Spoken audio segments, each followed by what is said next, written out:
Too late to sleep, too soon to rise. You turn your head, and there are the mocking electric numerals that glow showing 4:02 a.m. You waited up for me, in anticipation of my return. You wanted to ensure that I was not too drunk, and you were ready to provide me with a large glass of water, and to ask how my evening had been. You weren't entirely sure where I had gone, or who with, because my answers were vague, something muttered about friends and a new bar, but you knew better than to keep asking. You know, if I want to tell you the detail, I will do so. Otherwise, it is better to remain quiet. It wasn't always like this. In fact, at one time, I never went out without you. I either preferred to stay in with you, enjoying a pleasant evening of fine food, wine, and a film, or an early night in bed, where we wrapped ourselves around one another as we explored and delighted. You run a hand across the smooth sheet and it feels cold. There has been no body heat to warm the bed beside you. Once you would be able to turn and see me lying there, content and peaceful, a low snore emanating from my mouth as I lay on my back. Now you have to conjure up the image to see me there, as it has been so long since you have seen it. You eventually headed to bed as midnight came, and in your usual way you were concerned that I had not yet come home, but exhibiting that reasonable approach that you are known for, you preferred to tell yourself that I was obviously enjoying myself, and you would be better served heading upstairs and going to sleep. Except you cannot. You close your eyes, and all you see in your mind's eye are pictures of me cavorting with other women. You do not recognize their faces, but they are young, smooth-limbed, and scantily clad and wrapped around me, a writhing tableau of flesh with me at the centre. You wish you did not think in this way, but this is what always forms in your mind whenever I am late. You wish you did not consider what might be going on, but truth be told, I have not given you the attention or assurances that I once did. Now you feel that you are being mocked by me, as I pour my attention on someone else. You turn and look again at the clock, and see that barely 5 minutes has passed. Where am I? You would call, but no, there is no point. The phone will either be switched off, or it will be on silent, shoved in a pocket somewhere to ensure there is no interruption. You wish your paranoia was just that, but you know there is no good reason for me to be out this late. There never is. The evidence has been steadily mounting as these late-night excursions increase in frequency from monthly to weekly. You have smelt the strong perfume on me when I have eventually appeared and slid silently between the sheets. You have noticed on other occasions the smell of soap or shower gel, as it is clear that we have washed away the recognizable scent of sex from our loins, our fingers, and our mouths. Sometimes, on hearing me enter the house, you have sprung up and switched on the light in the hallway, framing me in a bright light as I stand there.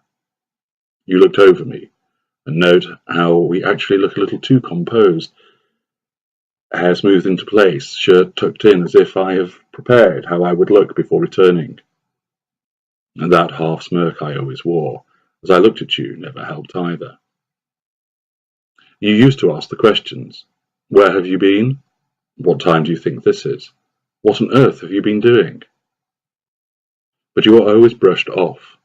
No matter what approach you adopted, concern that we might have been in an accident, upset that you have missed me, anger at my lack of consideration by returning so late, or so early, dependent on how you regard it, it never engendered the reaction you wanted. I showed no shame, no guilt, no sorrow. In fact, it was quite the opposite, a swaggering arrogance as I stood soaking up your emotional output. That always surprised you. You thought I would slink away or push past you, telling you to shut up. But no, I just stood and let you unload on me. Yet more mockery, and always with that strange look in my eyes, as if I was regarding prey, and that salacious slant of the mouth. What was I really thinking about as you tore a strip off me, or cried at how late it was and begged to know what I had been doing? Now there is no point. You remain in bed, hoping for the release of slumber, but it never comes. So many questions reel through your mind.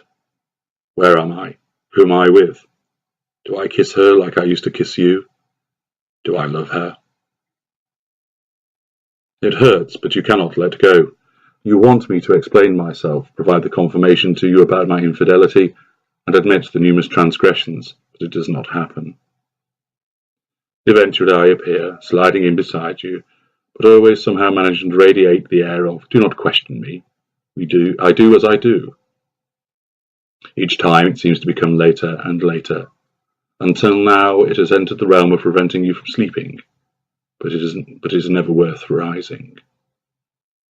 The anxiety remains, sweeping over you, as you are caught between wanting to confront me and not wanting to do so, because to take such a step will amount to admission that there really is someone else.